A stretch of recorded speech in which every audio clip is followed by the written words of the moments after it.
தனுசு ராசிக்கால தனுசு ராசியை பொறுத்தவரை மூல நட்சத்திரத்திலே பயணம் பண்ண சந்திர பகவான். பல்வேறு முயற்சிகளில் குழப்பங்கள் இருக்கும். இன்றைய நாள் குழப்பமாக இருந்தாலும் அடுத்தடுத்து வரக்கூடிய நாட்களில் பல்வேறு வெற்றிகளை பெறக்கூடிய ஒரு அற்புதமான நாள்.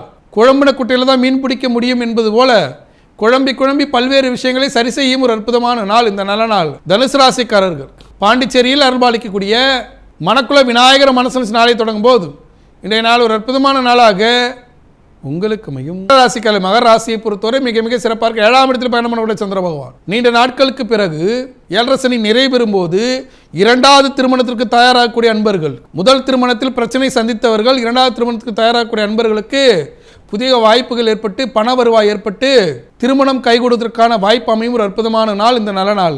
திருமணஞ்சேரியில் அருள்பாலிக்கக்கூடிய தாயார மனசு நாளை தொடங்கும் போது இன்றைய நாள் ஒரு அற்புதமான நாளாக உங்களுக்கு அமையும்.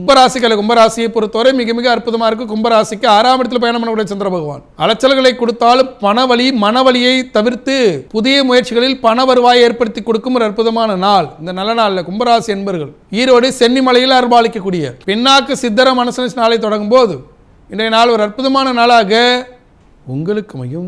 மீனராசியை பொறுத்தவரை மிக மிக சிறப்பாக இருக்கும். மீனராசிக்கு 10ஆம் இடத்தில் பயணம் பண்ணக்கூடிய சந்திர பகவான் 9ஆம் இடத்தை நோக்கி நகரும் போது உழைப்பால் பதவி, கௌரவ பதவி, வருமான பதவி என்று அரசியல் சார்ந்த பதவிகளும் கௌரவ பதவிகளும் கிடைக்கும் ஒரு அற்புதமான நாள் இந்த நல்ல நாள். மீனராசிக்காரர்கள் மதுரையில் அருள்பாலிக்கக்கூடிய பழமுதிர் சோலையில் அருள்பாலிக்கக்கூடிய ராக்காயமன மனசு நாளை தொடங்கும் போது இன்றைய நாள் ஒரு அற்புதமான நாளாக உங்களுக்கு அமையும்.